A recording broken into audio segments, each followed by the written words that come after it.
بسم الله الرحمن الرحیم. عزیزان خۆشەویستان هەموو لایک بەخێر بێنەوە دووبارە سێبارە ئینشاءڵڵا یەکەمین بەشداربووی ئەم جارەشمان شایستەخانە لە پێشبڕکێکە. مێداوارم کە سەرکەوت بوون هەمووتان و دڵخۆش بن ئینشاءڵڵا. شایستەخان ئێستا ئینشاءڵڵا ئەچینە سەر خوێندنەوەی ژمارەکانی پای. با من شاشەکە شێرکەم ئینشاءڵڵا. تەبعەن تۆش چاو ببەسی دەی باوە لەبی منە خێنی پێشتر.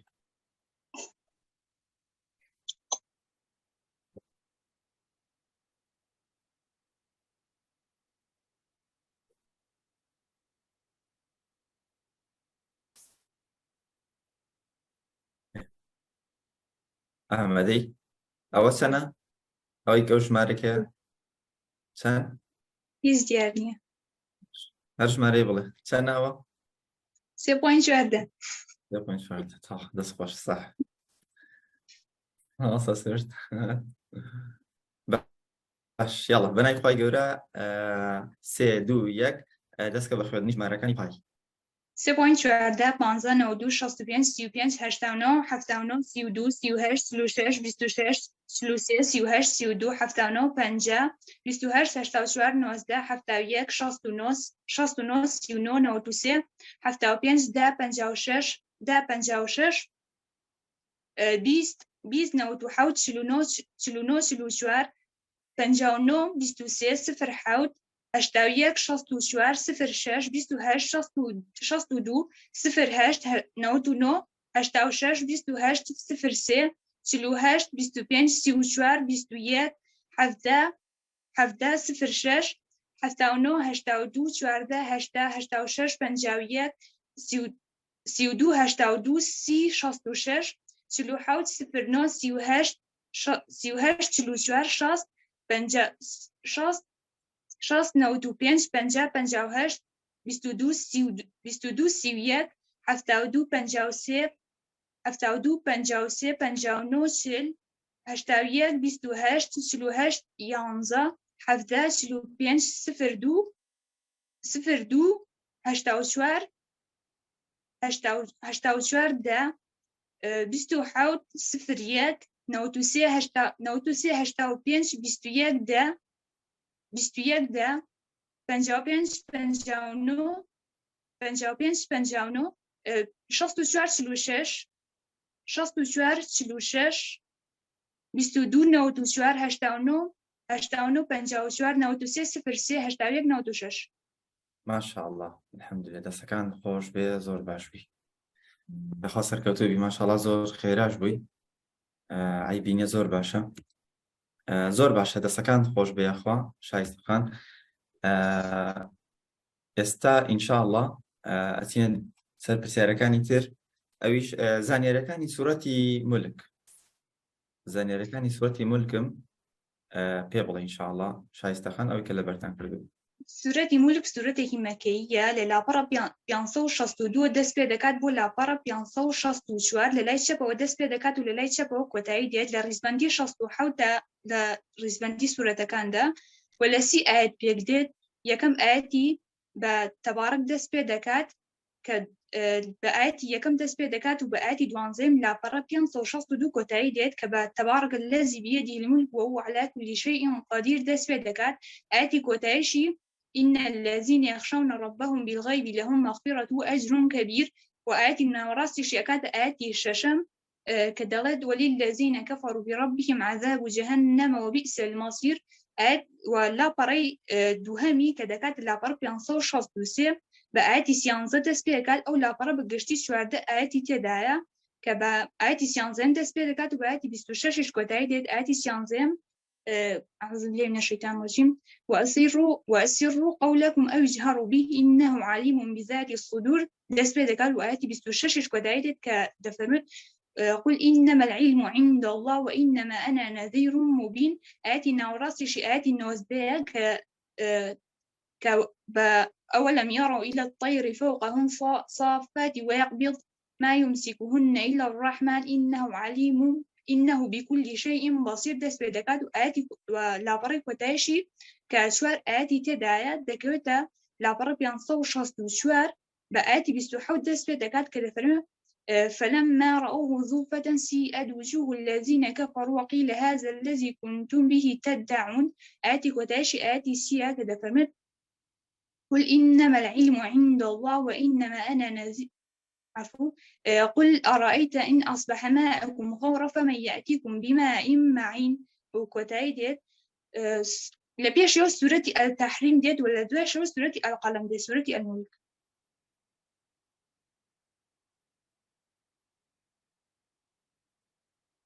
ما شاء الله دەستەکان خۆش بێ زۆر باشە لەش ساغ بێ ئینشاءالله. ئێستا چینە سەر پرسیارەکانی تر. من ئاەتەکە پێڵم تۆ ژمارەکەیم پێ بڵێ باشە؟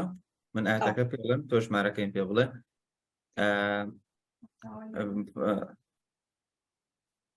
بڕێ یەک دقیقە. بەڵێ ويقولون متى هذا الوعد إن كنتم صادقين. آتي بسبنش باشا. ألا يعلم من خلق وهو اللطيف الخبير. باشا. أم أمنتم من في السماء أن يرسل عليكم حاصبا. باش. تكاد تميز من الغيظ. آتي هشت. بلى. ولقد زينا السماء الدنيا بمصابيح. آتي بينش. باش پرسیارەکانی دواتر من ژمارەکە یاڵم تۆ ئاەتەکەی بڵێ باشە.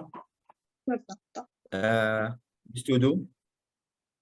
أفمن يمشي مكبا 22. طب أفمن يمشي مكبا على صراط مستقيم. أفمن يمشي مكبا على وجهه أهدى أم من يمشي سويا على صراط مستقيم. باشا. 19. أولم يروا إلى الطير فوقهم صافات ويقبض ما يمسكهن إلا الرحمن إنه بكل شيء بصير. باش دەستخۆش. آيتي 27 بڵێ. فلما رأوه زلفة سيئت وجوه الذين كفروا وقيل هذا الذي كنتم به تدعون. باشا. آيتي 24 بڵێ.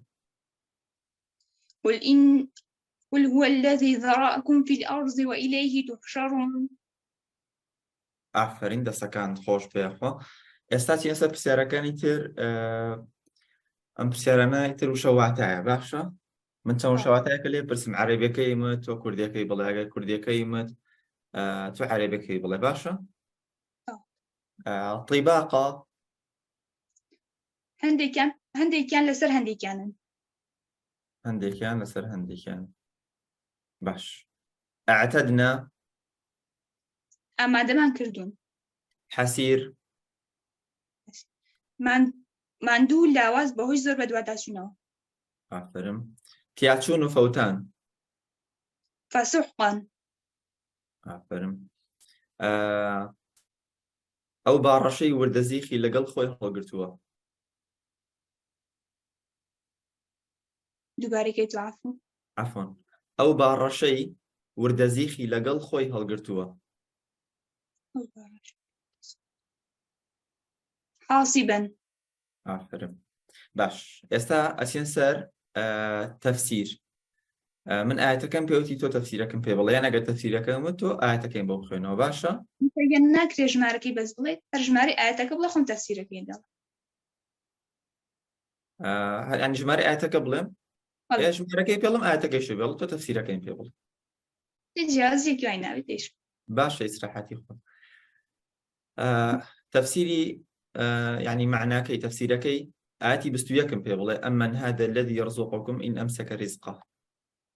ئەو کەسێک کە ڕۆزیتان دەدات ئەگەر خوددا ڕۆزی خۆیتان لێ بگرێتەوە بەڵکو بە ئارەزوو بە درێژەدان بەڵکو بە ئارەزوو درێژیاندا بە سەرکەشی و بەڵکو بە ئارەزوو درێژیاندا بە سەرکەشی و دوورکەوتنەوە لە ڕێگەی ڕاست. ئافرم. آتي دا وقالوا لو كنا نسمع أو نعقل ما كنا في أصحاب السعير. بەڵێن ئەگەر قسەی پێغەمبەرانمان ببیستایە یان لیان تێبگەشتینە ئەوە ئەم لە هاوڵانی دۆزەخ نەدەبوون. باشە. ئاەتێکی تر أفمن يمشي مكبا على وجهه أهدى أمن يمشي سويا على صراط مستقيم. ئایا ئەوەی دەڕوات ئایا ئەو کەسی بڕوا بەڕێ ئایا ئەو کەسی بڕوا بەڕێدا و بڕوا بەڕێدا و بەدەمدا بکەوێت جوانتر باشتر ڕێدەر دەکات یان ئەو کەسەی بڕوات بەسەر یان ئەو کەسەی قیت و قنج و قیت بڕوا و بەسەر ڕێگایکی ڕاست و ڕەواندا. ئافرین دەستەکان خۆش. باش ئێستا دێنە سەر بەشێکی پرسیارەکان کۆتا ئەمین بەشێتی ئەویش بە ژمارەیان بە ڕێزبەندی بەڵام بە دوایەکە بێڵێتەوە. باشە یعنی بەعکسەوە. ئاەتێکە بۆ ئەڵێم تۆ ئاەتەکانی تر 3 بۆ 4 ئاەتم بۆ بڵێ. فاعترفوا بذنبهم فسحقا لأصحاب السعير. فاعترفوا بذنبهم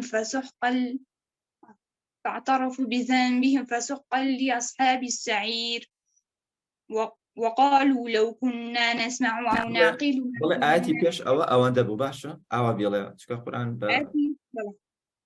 أما آياتي ينصبوا آياتي بيش أو آياتي جمارة وقالوا لو كنا نسمع أو نعقل ما كنا في أصحاب السعير.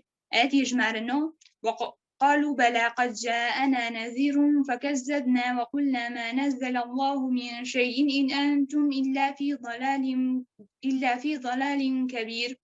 آتي جمارهاش تكاد تميز من الغيظ كلما ألقي فيها فوج سألهم خزنتها ألم يأتيكم نذير. آتي جمارحوت إذا ألقوا فيها سمعوا لها شهيقا وهي تفور. باش دەستەکان خۆش حەسبوک دەست خۆش شایستەخان ئێستا توانێت چاو بکەیتەوە تەواو بووی لە پێت بڕکێک.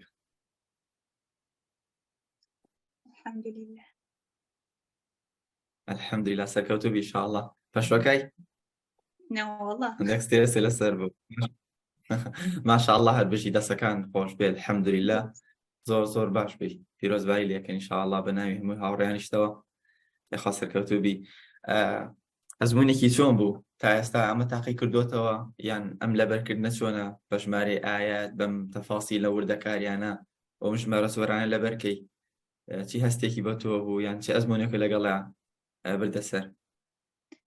هیچ کە هەوا هەرسێکی زۆر خۆشە بەڕاستی کە من پێشتر هەرگیزە و تەریقەم تاقی نەکردبووە ئەوەی کە هەبوو تەنها سوورەتەکە بە ڕیزبەندی هەروی لە سەرەتا و تاکۆتایی بە یەک جار لەبەری کەیت و بیڵێیتەوە. بەڵام ئەمە شتێکی زۆر تازە بوو لە بە ژمارەی ئاەتەکان بیڵێیتەوە.